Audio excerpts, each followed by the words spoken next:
Hello everybody, welcome to Fruitful Trees. Here I am in front of one of my mango trees. This is a fruit cocktail mango, and look at that. Look at those flowers. And this is amazing, and this video is going to be amazing because here we are at the beginning of mango season really, and we're starting to see these trees starting to bloom. And we're going to talk about this today. We're with Alex at Tropical Acres Farms, and about 3 weeks ago we were there and he was talking about the mangoes and the mangoes starting to bloom and everything else, and now we're starting to see the mango flowers. So we're going to talk to him today about the mango flowers on trees, and a good majority of my mango trees are starting to flower, and it's really exciting as we get ready for this mango season. So he's going to talk all about what this means for this coming season with all the mango trees that are flowering. So this is Alex at Tropical Acres Farms. I'm going to put his video link below, the link to his website below the video, and check it out. Definitely an amazing, wonderful sign we have going on here. In this video, he's going to talk about the weather and how it relates to mangoes blooming and flowering and all this stuff and what this means. So here it goes. All right, everybody, here we are back at Tropical Acres. We were here 3 weeks ago talking about the panicles here, and now they're flowering, and Alex is going to give us an update. So how you doing? Good, doing well. So we did a video in front of this Edward tree about 3 weeks ago, I guess now. And it was during the cold front that happened towards the end of December, around Christmas time, I suppose. And I think it went maybe a couple days beyond that. So that little cold front we were talking about was going to likely stimulate some of the mango trees to start to flower, at least some of the easier to bloom ones. So now if we look at this tree here, we see that well, these panicles have come out completely and now the flowers are open, but we also have these over here, which I was showing in the first video, were dormant at the time, and or at least some of them were, and now they've pushed out partially some of the panicles. And if we look closely here, you see this one's starting to swell up, and this one's pushed out a little bit. So almost the entire tree looks like it's going to flower, the rest of the tree.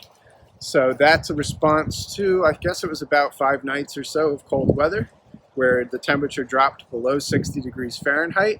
And now pretty much all our Edward trees are going to flower at this point. And we're also seeing this activity on our rosy golds. We see it on our Tess Pollock, on our Rosa, or one of the roses at least. We see it on a few other varieties of mangoes as well that respond very easily to cold stimuli. Now, we just had a cold front that lasted around 12 days or so, and that front, we should see a response from most of the other trees in about 2 or 3 weeks from now. So we can do a video then and see the response on some of the trees that are currently dormant.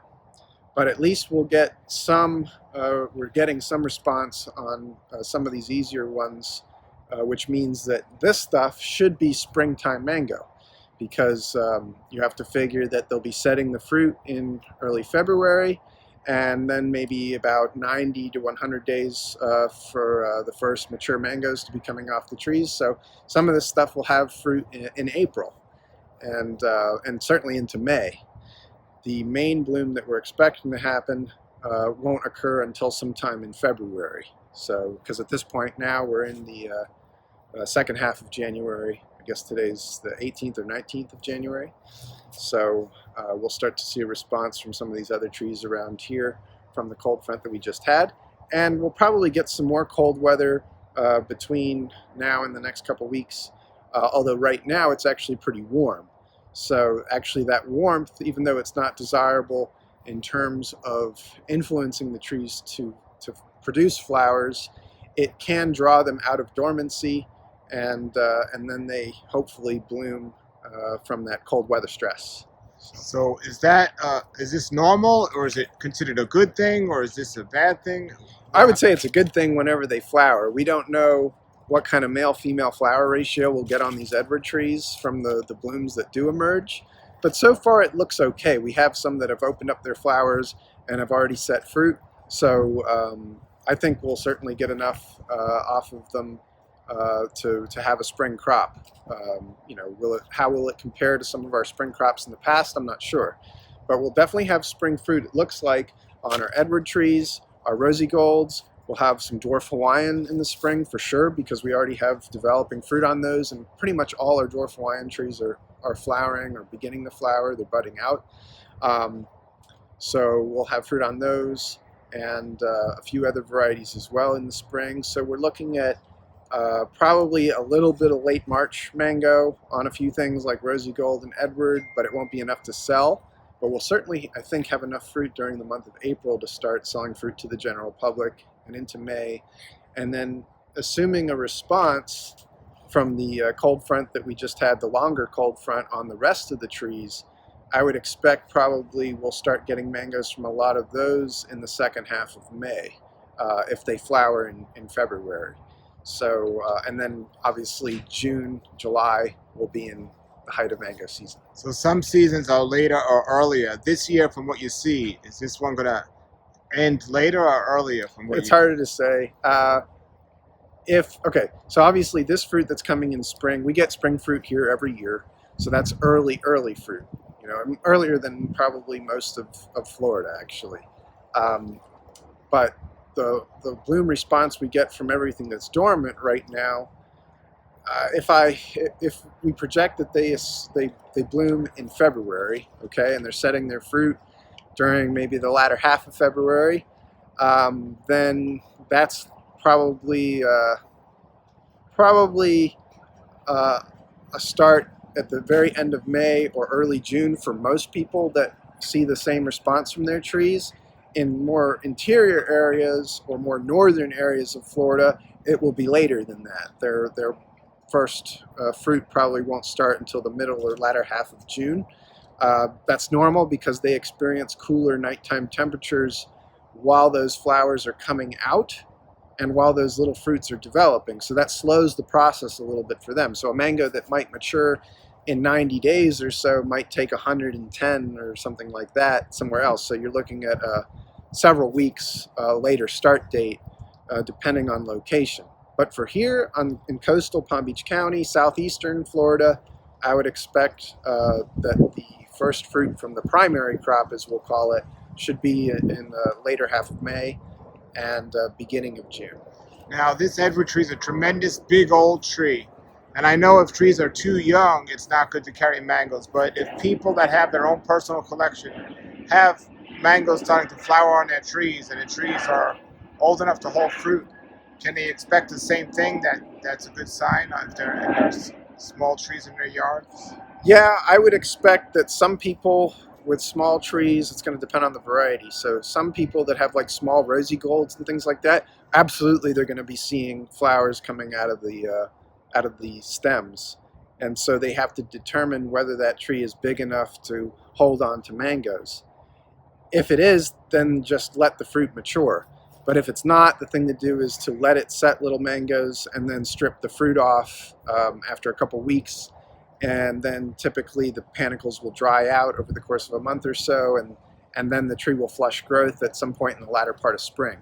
So my rule of thumb is a couple inches of trunk diameter, measured about a foot off the ground, and maybe 4 to 5 feet of canopy volume in terms of height and width. And usually a tree like that is definitely large enough to carry fruit, and it's not going to stunt the tree.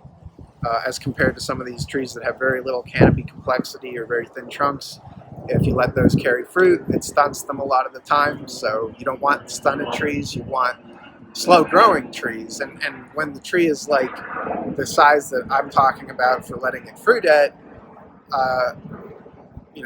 having it carry that crop load that first year that it's capable of doing it will slow the growth rate down and helps keep your tree very manageable, unless you're trying to get your tree to grow very large. But so it's not a bad thing if your young tree is flowering.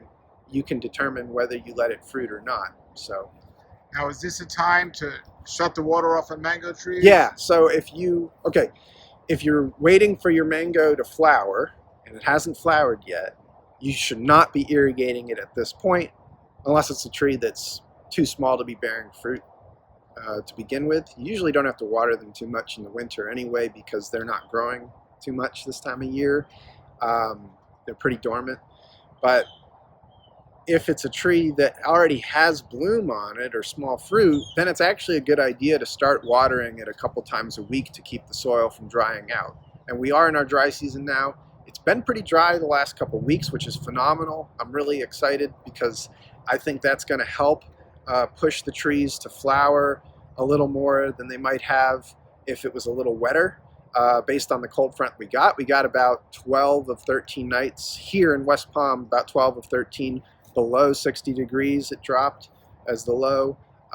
That ought to stimulate most trees to bloom, but I still expect there to be some holdouts, mostly varieties that are tougher to trigger, and even some of the more moderately easy ones to flower may not all have full blooms. They might have partial blooms. Maybe 2/3 of the canopy flowers. Maybe they flush a little vegetative growth too. So it wasn't like an optimal 2 weeks of cold weather without any interruption, which if that's the case, I say almost everything flowers in that circumstance. But it was enough to trigger a primary bloom on most of the trees, I think.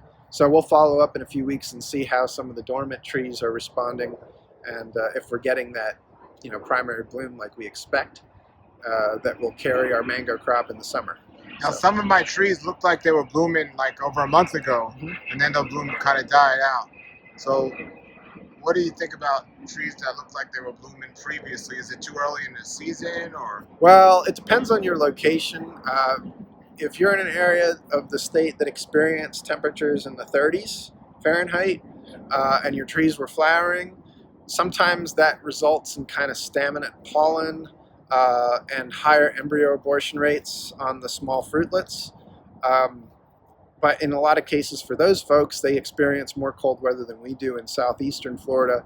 Their trees will rebloom, and they'll probably bloom during the month of February. So I wouldn't be too concerned about that. If you're in this zone where we're at here, you can get spring mangoes off of that bloom, but sometimes that early bloom on certain mangoes is a little more disease prone than the bloom that comes in February or March for whatever reason. That happens like with rosy gold, for example. So if you don't control disease on that early bloom, sometimes you don't get much fruit from it. We're pretty good about disease control here on our early blooming trees because we want that spring fruit. Fruit that comes in spring is not as exposed during the thunderstorm or hurricane season. So we want that fruit off earlier if possible. So we welcome spring mangoes. Plus, of course, there's not as many mangoes around in the spring. So, it makes it a little easier to sell them at that point in time. Now, what do you mean exposed to disease? Meaning like exposed to disease or... You said if it blooms too early or something. Yeah. Okay. So the early bloom that on certain varieties of mangoes tend to be more disease prone. Disease prone. And I can't explain that, but I've certainly observed it. Okay. Over a long period of years. So like the first bloom on rosy gold, for example, is pretty prone to anthracnose. Which was part of the reason why we rarely ever got early rosy golds in like Loxahatchee out west.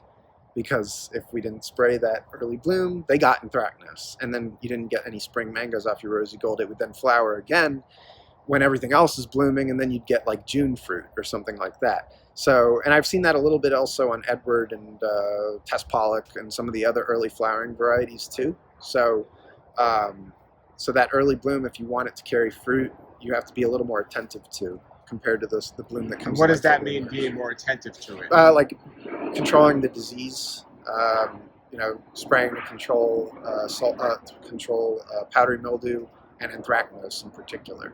So anthracnose is really destructive. Some mangoes can fruit through powdery mildew, but it's still going to limit, how much fruit you get.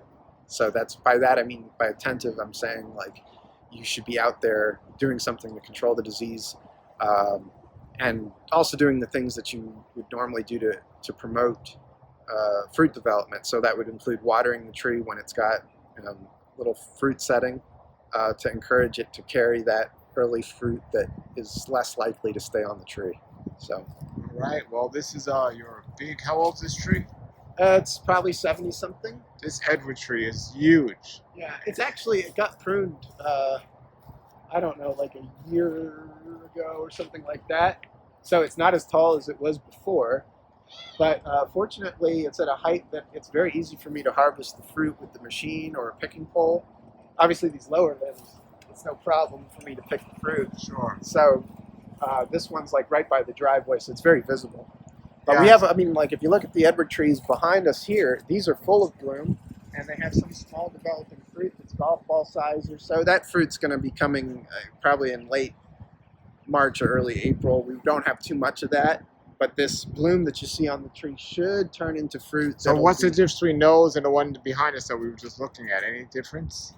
No, not really. Well, those trees have some fruit on them already. I don't know if this one does. If it does, it's very minimal. So why were those earlier than the one behind us? I can't really explain that. I like to joke that they're closer to the ocean than this Okay. tree, but I don't know if that much of a difference matters. I mean, we have trees in the back, further west, a few hundred yards this direction, that have some fruit on them too. But those trees over there by that fence line always flower early.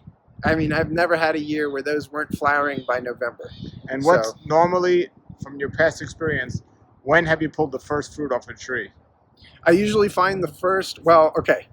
We have some rosy golds that are going to be ready in a couple of weeks. So like I consider that off-season fruit though.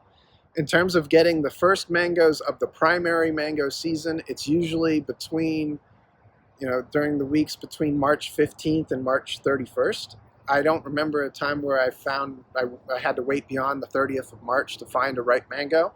Whether I pick it or whether I find it on the ground is another story, but I usually find some ripe Edward by the end of March, and usually that's the same for Rosy Gold. Dwarf Hawaiian usually starts a couple weeks after that. They take a little longer for their fruit to reach maturity from the point of time that they've set the fruit. But Edward and Rosy Gold, 90 days usually from the time that they've set that fruit. They're pretty quick about it. All right. Tell us some what you're looking forward to this year with the mangoes. Anything new that you're going to get for the first time? I hope there's certainly things that haven't fruited for us yet that I'd like to see fruit.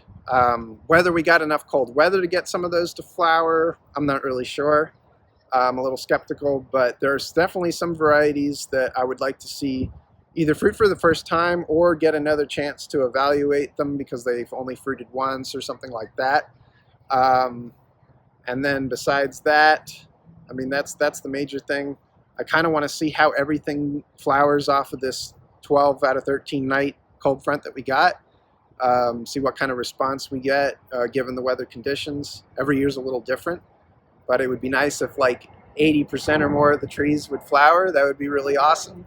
I'm not expecting a season like we had 2 years ago, which was a really awesome bloom and a lot of stuff flowered that I wasn't expecting to, but it should be at least an average season, I hope. So we'll see. Most people are saying last year was a slow season for mangoes. Do you think that or not? Yeah, I mean, in Florida in general, it was. Our crop was decent, so I'm grateful for what we did have last year. It wasn't bad. But for a lot of the state, it was. A lot of the state had freezes last year that definitely severely limited their crops. The southeastern part of the state, a lot of trees didn't flower. That was the big problem down in Miami-Dade and Broward counties and even Palm Beach to an extent.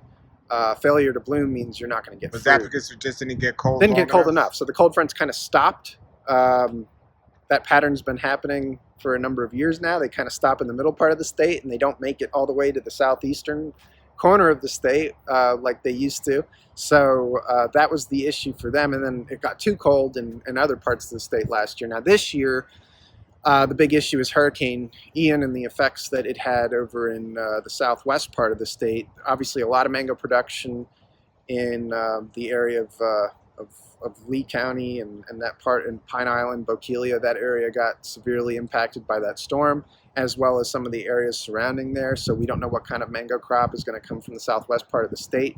It could be pretty depressed. Otherwise, I would expect the central part of Florida and the west part of Florida, like areas like Sarasota, Bradenton, should see pretty good bloom.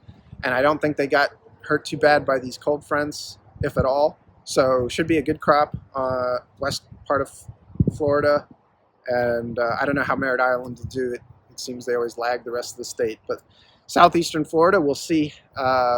We'll see what kind of a bloom response we get to what we did get. But it could be a better year overall in Florida than 2022. Or it could be something comparable because of the amount of production lost in the southwestern part of the state, which is pretty significant because there's a lot of mango farms now that were in the path of that storm that weren't there producing, let's say, 10 years ago. So it could have an impact on overall volume. I don't know. I can't say for sure. But I'm optimistic we'll have a decent crop here. So that's good. Good. And for the small farmers, for the small private owners, as they get these cold fronts and they're putting blankets over their trees to hope they don't affect them and everything else, they really can't tell until the mango season really gets on its way to how the trees were affected, right? They'll know if they had cold damage within weeks or less, but I think most of them did okay from what we're seeing initially.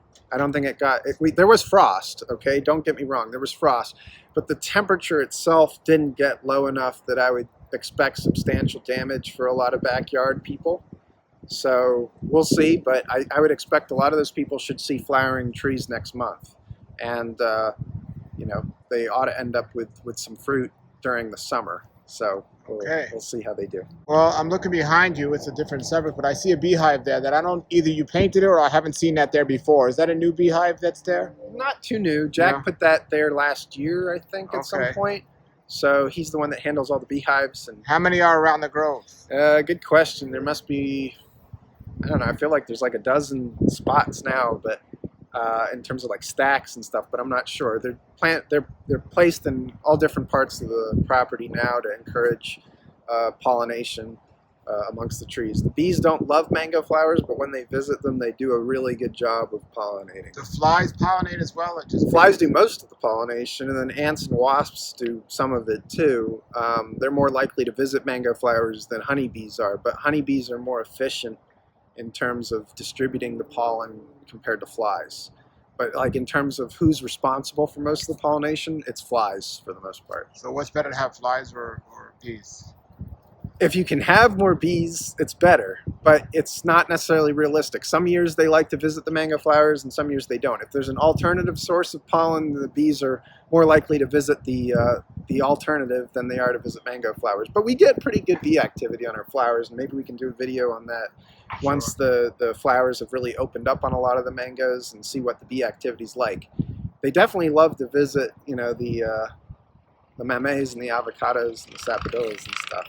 And how do you know that you see them? Or yeah, we see them. We watch them. Some years there's more activity on the mangoes than others, but we usually get pretty good pollination here regardless. Now, this farm's been in existence since, 1919, right? Yeah. So, since what you know of the previous owners and their families, how has, now I'm not talking about equipment-wise, but how has the farming techniques changed in terms of what you've learned? Well, so definitely there's a lot more knowledge now on disease control, on nutrition. Big difference in terms of that. The Sturrocks, Tom Sturrock was a botanist and he taught at FAU. He didn't really have time to farm. So his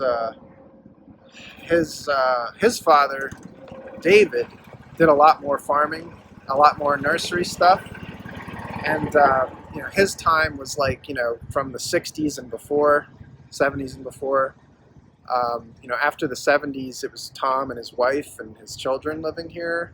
And so a lot of the trees got really big and tall. They got pruned in the early 80s. At one point in time, they did do some spraying here, but they didn't keep up with it. So it's night and day in terms of the difference the way mangoes are treated now, because back 50, 60 years ago, people weren't planting mango trees this tight. That high density planting was not a thing. They let the mangoes get huge. They spaced them 30 feet off center. So they gave them a lot of space and they let them grow really tall. No, that's not common anymore. And these days, most of the time, people plant them in tighter spacing and they prune them to keep their size under control, and they don't overfeed them with nitrogen fertilizers. So. In terms of production, are those big old mango trees, space-wise, it might be an issue, but did they produce pretty well? Or yeah, these large trees are capable of producing over 1,000 pounds of fruit, sometimes several thousand pounds of fruit. Some of these Duncans do unbelievable numbers. But so yeah, they can make a lot, but the problem is harvesting that fruit is not so easy.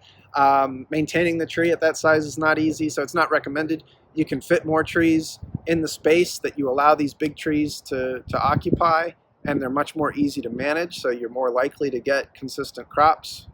What In about theory. disease control in the bigger trees? That would be hard Difficult, too. yes. Yeah. Very difficult. So I mean, we do it, but it's hard. It's we cumbersome. can see the difference behind you. We see the smaller trees here, and then the big tree in the back is the Yeah. old Edward. Actually, this Kerry mango here has fruit on it.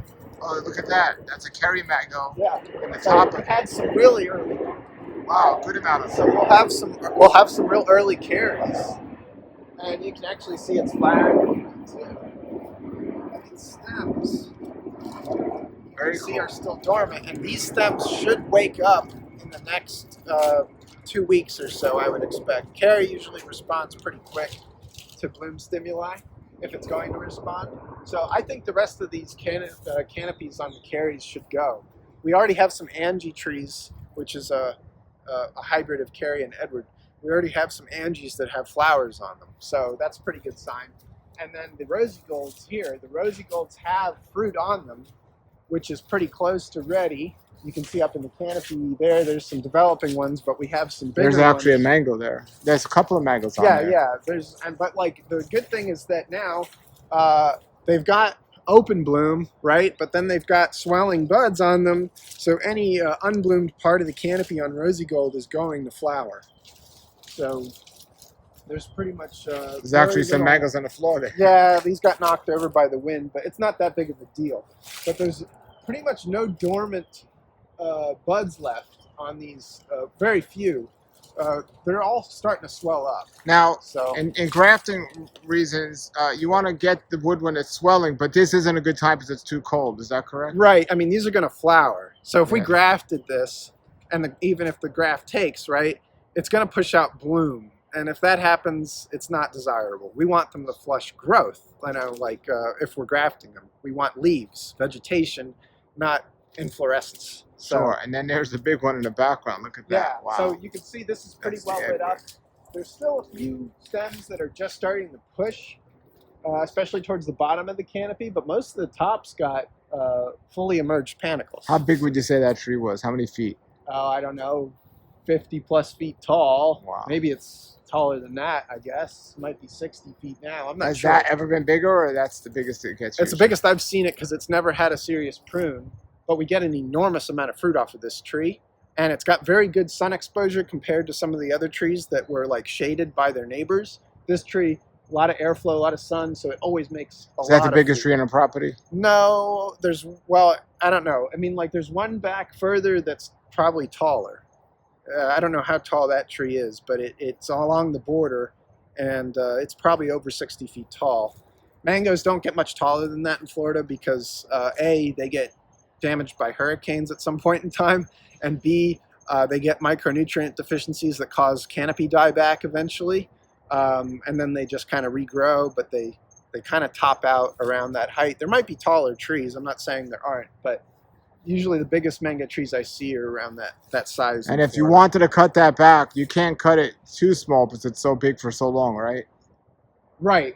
We're not going to realistically keep it like, let's say, under 20 feet or something like that. That's not going to happen. Maybe 25 feet with pruning and management in that range, and you can still expect them to fruit. But lower than that, it's just probably going to, if you try to cut it lower than that, it's going to flush a bunch of vegetative growth every single year trying to get back to size. So. Sure. And Yeah. then But anyway, so we're excited because we're starting to see some activity.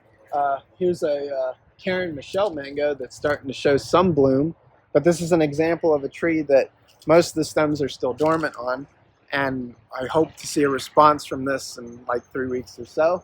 So I don't know if there's anything else here that's worth looking at that's got like developing fruit on it right now. It won't be quite a walk, but well, we have our dwarf Hawaiian trees that we can do a video on at some point that have fruit that are like this size now. Oh, wow. So, All anyway, right. That's great. Yeah. Well, thanks for showing us out. So when should we come back to see those other trees? About 3 more weeks? Yeah, about 3 more weeks, and I hope that we'll see a response on most stuff at that point.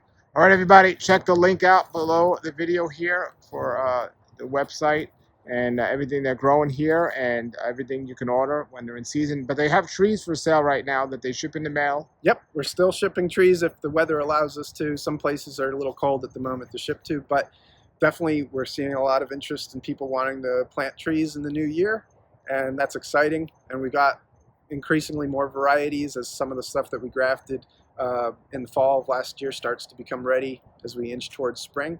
So You don't just do mango trees; you do avocado. We do avocado trees and too. sapodilla. No sapodillas in pots. We have sapodillas in ground for fruit production. At some point this year, we're going to start grafting some sapodilla, but we've had to wait for the rootstocks to grow. They grow kind of slow. So. Right. All right, everybody. That was Alex at Tropical Acres Farms. Definitely an exciting video as we get excited for mango season that's coming up, and I'm so excited to be going over there and interviewing him about all these different mangoes and varieties to help you figure out what's best for you. So if you have any comments or questions, post them below the video, and thank you for watching. And remember, if you like these videos, like and subscribe, and in the comments put what mangoes you have that are flowering now, or what trees that you have that are flowering now, and ask your questions. So before I go, check this out. This is my super Alfonso tree. Look at that. Oh, I'm so excited. Hopefully this will come to fruition because this is going to be a great one. Until then, everybody, have a great day. Please share this video with others, like and subscribe, and keep growing.